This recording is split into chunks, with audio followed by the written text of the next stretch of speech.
मित्रांनो, आपलं कसं आहे माहिती आहे का, वाढदिवस असतो लोकाचा, बॅनर छापतो आपण, म्हणजे वाढदिवस दुसऱ्याचे बॅनर छापतो आपण, केक कापतो आपण.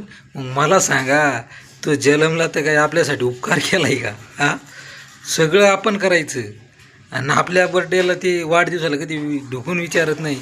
बरेच लोक अशी नेत्या लोकांची तर लय चमचेगिरी करतात लोक. बापरे, एकच भाई काय काय नावं ठेवतील, काय काय टाकतील सांगता येत नाही. आणि बापाचा कधी वाढदिवसाचा बॅनर लावणार नाही, कधी बापाचं कधी वाढदिवसाचं शुभेच्छा देत नाही, आणि बाहेर जाऊन केक कापतील रस्त्यावर. हे पैसे काढून काढून जमा करून करून केक घेतात मोठं आणि एकमेकाला तोंडाला फासतात. हा वाढदिवस आहे का केक फासायचा, रंगपंचमी? बरोबर आहे का नाही? घरच्यांना कधी वाढदिवसासाठी शुभेच्छा देत नाही, त्यांचा बॅनर तर कधी आयुष्यात छापतात नाही. आणि नेते मित्रमंडळींचे अशी बॅनर छापतील, त्याला घरात खायला नसतं पण पैसे जमून बॅनर छापतात, बांबू टोकून टोकून. बरोबर आहे का नाही?